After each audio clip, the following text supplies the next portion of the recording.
Welcome to the members and supporters of the Workers' Party of Britain, and to everybody else who's interested in our take on the very fast-moving events in Britain and, of course, abroad. I'm here every week at this time, every Wednesday at 8 p.m. I'm broadcasting to whomsoever is interested in listening to the take of Britain's Socialist Party, the Workers' Party of Britain. Common sense socialism. Not woke, not right on, not politically correct. Pro-Brexit, pro-unity of the territory of Great Britain. But we talk the language of the workers. We do what it says on the tin. So let me start with the events in the House of Commons today, which were bowling along quite convivially for Boris Johnson, the beleaguered Prime Minister of Britain, until the Right Honourable David Davis stood up with what he clearly hoped would be a Sir Geoffrey Howe moment. Those of you who study these things will know that Sir Geoffrey Howe brought about the end of the premiership of Margaret Thatcher with an intervention in the House of Commons, which was truly memorable. I like David Davis. I've worked with him on a number of things. He appeared in my film about Tony Blair. He's turned out to be a big critic of war and intervention in overseas affairs over now many years, and he's also a friend of liberty. But I have to say, I think his intervention flopped today. I think the coup against Johnson has flopped. I think there will not be 54 Conservative MPs putting in a letter to the 1922 committee demanding a vote of no confidence in Boris Johnson. And even if there was, I think there's no remote possibility of 180 Conservative MPs voting for it. And don't forget that as soon as a vote of no confidence has been taken and lost, then Boris Johnson is untouchable for a full 12 months thereafter. Now, of course, the fact that we're even having this conversation is ignominious, not just for Johnson, not just for the Conservative Party and its government, but for Britain. Britain is adrift in a sea of problems, not the least of which are international in nature, and I'll come to them later in what I have to say.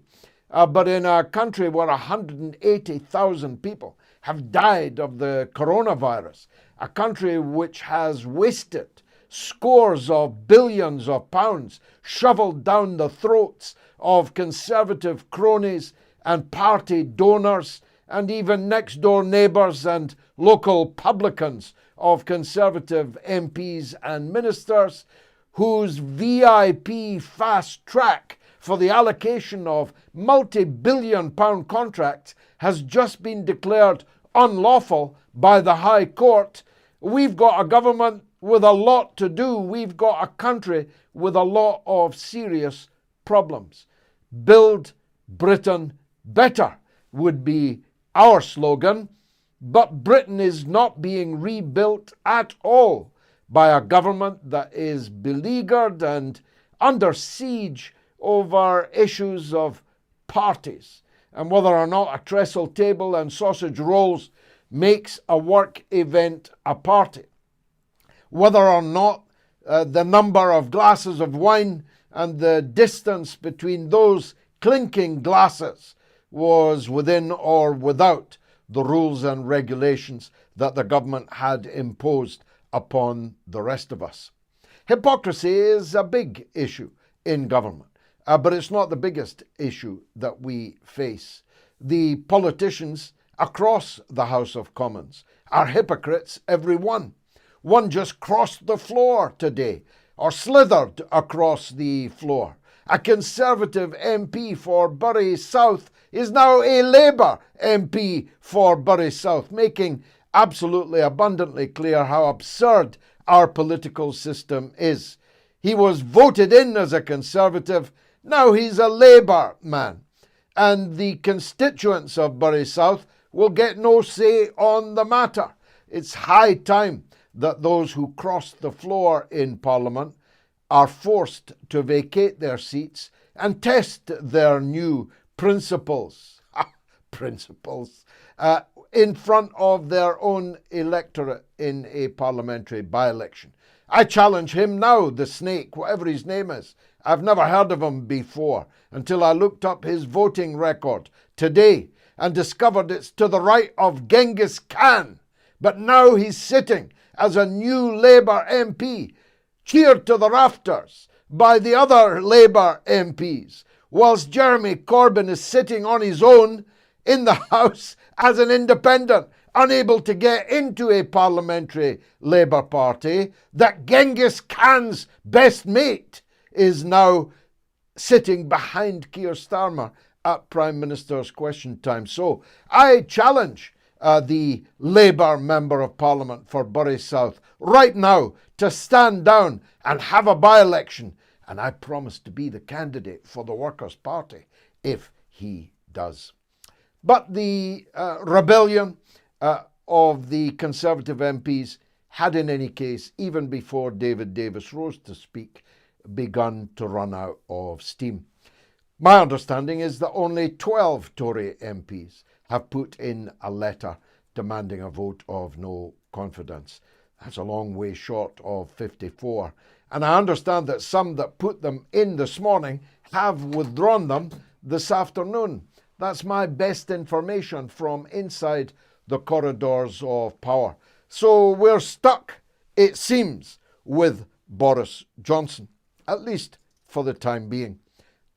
That might look different after somebody called Sue Gray, who might as well be a character from Little Britain for all I know, brings forward her report on Partygate, but perhaps most particularly the local election results in May will be pivotal in this.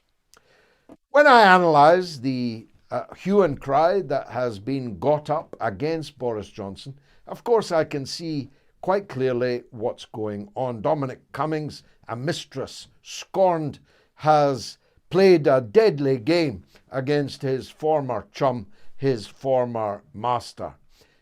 Boris, if he could have his time again, would no doubt make different decisions in relation to the feud which developed between his now wife, Carrie Johnson, and Dominic Cummings. I'm not saying that I would employ Dominic Cummings. I definitely would never have employed him.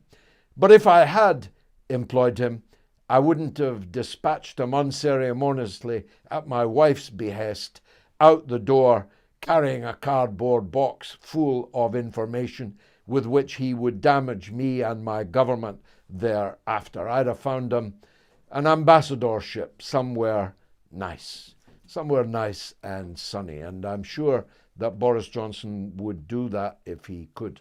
When I look at the fact that the vast majority of the mass media, particularly the BBC, but not only them, who are deeply involved with Cummings in this attempted coup to get rid of Boris Johnson, I can quite clearly see the paw prints, footprints, fingerprints of those who've never accepted Brexit, never accepted the fact that Britain voted to leave the European Union, and never accepted the fact that the mountebank, the cad, the bounder, Boris Johnson was the Prime Minister to make it happen. I can see some of his opposition is to the right of him, and I'm not, again, surprised about that. After all, Boris Johnson isn't actually a Conservative at all. All these idiots who kept telling us that Boris Johnson's government was the most right-wing government Britain had ever had are obviously very young or very forgetful. The truth is that Boris Johnson and his cabinet are overwhelmingly Blairites. The British state has been Blairised. The Conservative Party from David Cameron onwards is a Blairite party, and the Labour Party is now equally a Blairite party. If a Tory can cross the floor with such ease and be welcomed with such joy, It rather makes my point, doesn't it, that these two parties are two cheeks of the same arse. You couldn't slip sixpence between the Conservative front bench and the Labour front bench. In fact, on some things, some public spending things, the Tories are to the left of the Labour Party. So it's inevitable that some people will consider that the Conservative Prime Minister is not nearly conservative enough on issues like immigration, the illegal arrivals at the south coast ports and so on, and other things, Northern Ireland and other things. So some of Johnson's critics are to the right of him, but most are Remainers, die-hard holdout Remainers. Now, for the avoidance of doubt, I said this last week, and tens of thousands of you know that because you watched it. We draw no distinction between the Conservatives and the Labour Party. We are against both of them equally. We are not in the business of choosing the lesser of two evils, even if we could discern which is the lesser of those two evils. In fact, we hold New Labour more culpable because the Tories make no secret of who they truly stand for, who they in essence represent, what they in essence are. Labour, on the other hand, pretends to be something that it is not and truthfully has never really been. It is a hyena in sheep's clothing, and our task as the Workers' Party is to replace Labour in the affections, in the loyalty of the British working class. That's a big job and a long march, as I put it last week, but we have already begun that long march, and well, it'll take some time for us to get there.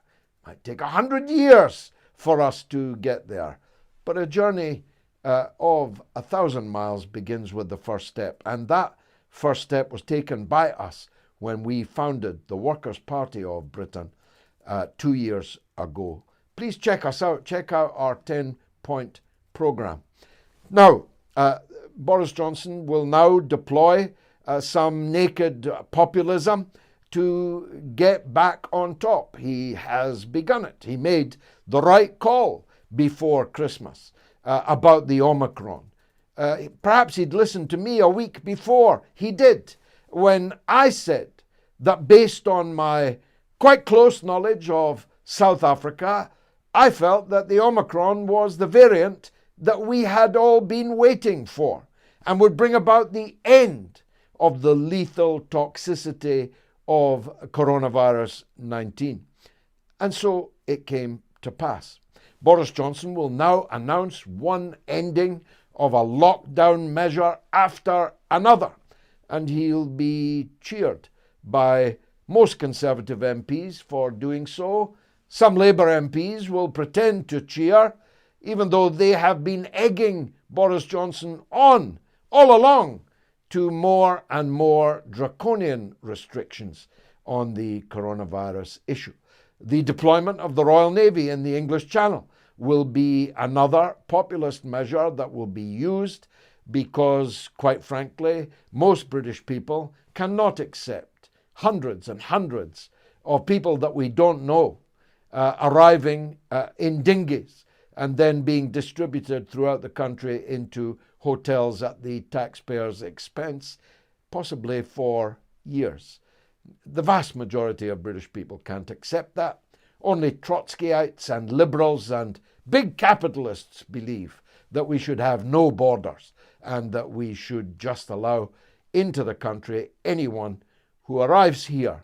And that's particularly true in a world that is dominated by the fear of Islamist fanatic terrorism spilling out from the wars which Western countries fostered and fomented, and civil conflicts fomented and fostered by Western imperial countries. Most British people will agree with Boris Johnson if he begins to reduce the number of illegal, mainly young men, arriving at beaches near you, arriving in hotels near you.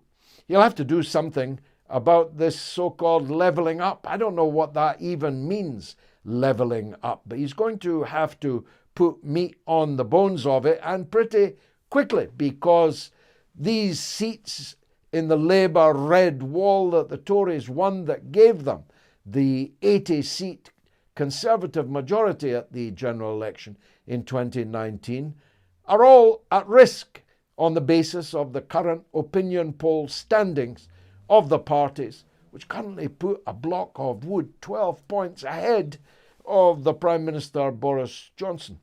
So if I was him, I would be spending big on infrastructure projects in working class area. I'd be ensuring that Britain's notoriously low wage economy begins to move up a gear, so that the workers are at least better rewarded for their labours than they currently are. And incidentally, Boris, if you're watching, scrap this ludicrous idea of sacking tens of thousands of hospital, NHS and care home staff because they, for one reason or another, did not get vaccinated.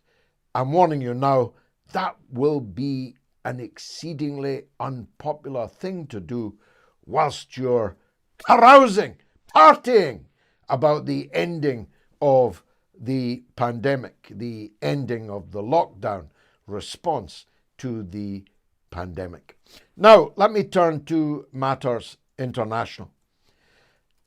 This week, it was the anniversary of the partial breaking of the siege of Leningrad, the murderous siege of Leningrad by the Nazi armed forces and their Hungarian and some Ukrainian collaborators that were besieging the great city of Leningrad, now known by some as St. Petersburg. The siege was total.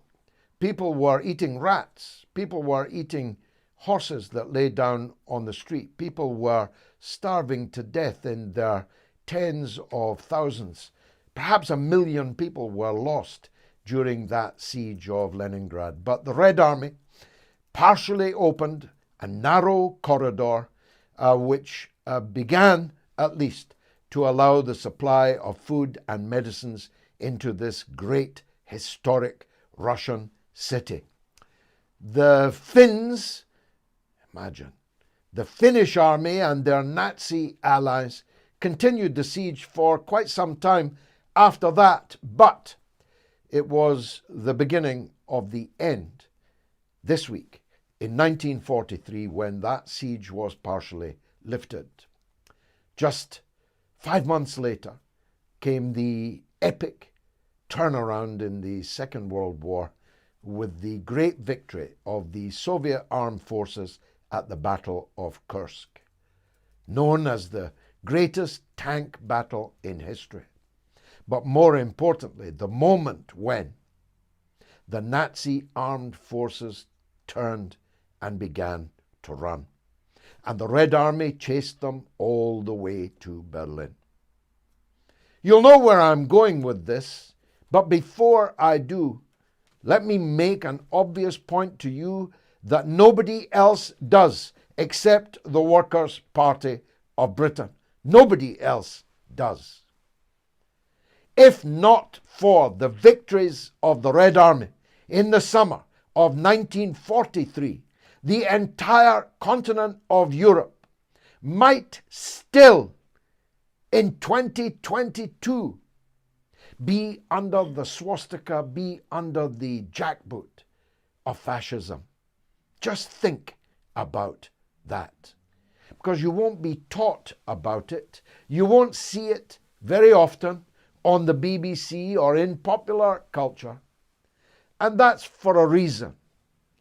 Because in 1945 began the Cold War, when our government and its American counterpart and later us as the vassal state of the United States, had a vested interest in people hating Russia. And that required history to be rewritten. And my goodness, how it's being rewritten in the Ukraine. In the Ukraine, we are sending weapons to the armed forces of a government which rests on a base of neo-Nazis, of the Azov battalion, of people who carry the banners, literally, carry the banners everywhere they go, carry the insignia of Nazism on their uniforms, carry the banners of the Hitler fascist collaborators, the people who fell upon Ukrainian Jews even before the SS got there. People responsible for packing Ukrainian Jews onto trains to the death camps are now in the government in Kiev, and we, the British, are sending them weapons, which is a breathtakingly irresponsible and reckless thing to do. Because the air is thick, isn't it, with the possibility of war with Russia. That's the Russia that in 1943 turned the tide against Hitler fascism. That's the Russia that Mr. Churchill himself said had torn the guts out of the Nazi war machine. That's the Russia that the King of England, no less, presented a war sword to in recognition of their great heroism and the great role that they played in playing the decisive role in defeating fascism in Europe and thus perhaps the whole world. How did it end up this way? How did it end up that Britain, whose armed forces in toto could comfortably fit into Villa Park, the stadium of Aston Villa, is challenging the nuclear-armed, hypersonically nuclear-armed superpower of Russia, provoking them, poking them through the bars. Now, let me be blunt, because you won't hear this anywhere else. It's not Russia that's threatening us, it's us that's threatening Russia. Russia has no forces on our borders. We have forces on Russia's borders and the borders of Belarus. As a matter of fact, the British Armed Forces don't have enough soldiers to protect our own borders, but we're sending soldiers to protect the border of Poland with Belarus and of Ukraine with Russia. Work that one out if you can. The Queen doesn't have enough soldiers to properly parade in front of Buckingham Palace, but we've got enough soldiers to send them to Ukraine, along with heavy war material, including anti-tank weapons, which Britain flew there this very week. So recklessly provocative an act was that Germany, a fellow NATO member, refused to allow the British warplanes to enter their airspace because they were flying weaponry into what might soon be a war zone. Now, if your son or daughter has been sent by the British government into what might soon be a war zone, I've got news for you. It won't be a war zone for long, because Russia could take over Ukraine in days, if not in hours. Luckily, I believe that Russia has no intention of invading Ukraine and has never had an intention of invading Ukraine. But what I think is a very real possibility is that, egged on by the Azov battalion, egged on by the neo-Nazis, who increasingly are decisive in political and military events in the Ukraine, will invade the autonomous territories of the Donbass, of the Donetsk. Autonomy which was agreed to in the Minsk agreement, but which has never been implemented by the Ukrainian government. And Western governments have never forced them to implement it. There could very well be an attack on the people of the autonomous areas of eastern Ukraine, hundreds of thousands of whom are Russian nationals, and hundreds of thousands more are Russian-speaking Ukrainians. If there's an attack, a significant attack, there are attacks every day, have been since 2014, since the brutal coup overthrew the elected president of Ukraine, a Western organized, financed, and armed coup in 2014. They've been shelling every day. But if that shelling becomes an invasion by the Ukrainian coup state in Kiev on eastern Ukraine, on Russian nationals, then Russia will undoubtedly come to the defense of its compatriots. And then we will have a war. And then it would be exceedingly unwise for any British soldiers to be present on the front line of that war. Now, Blinken is meeting Mr. Lavrov in Geneva on Friday. We must pray and hope for sanity to prevail. But if it does not, then it's perfectly possible when I come before you at the weekend on the mother of all talk shows, certainly by next Wednesday, when I come to talk to you again on this midweek broadcast, that we will once again be at war. But a war not with a broken down, broken backed Iraqi republic, not with the men in sandals in Afghanistan, but at war with an army that really can fight. Thanks for watching. Do let me know what you thought of any of the issues I've raised on my social media. In 3 weeks, less than 3 weeks of last month and this, 4 million people watched what I had to say, and many of them interacted with me about it. You're welcome to do the same. You'll find me on Twitter, on Facebook, on Instagram. You'll find me on Telegram. You'll find me on almost every platform that you can name. Do let me know. I may not respond to everything that you send, but I certainly read as much as it's humanly possible for me to do. Until then, I've been George Galloway on behalf of the Workers' Party of Britain.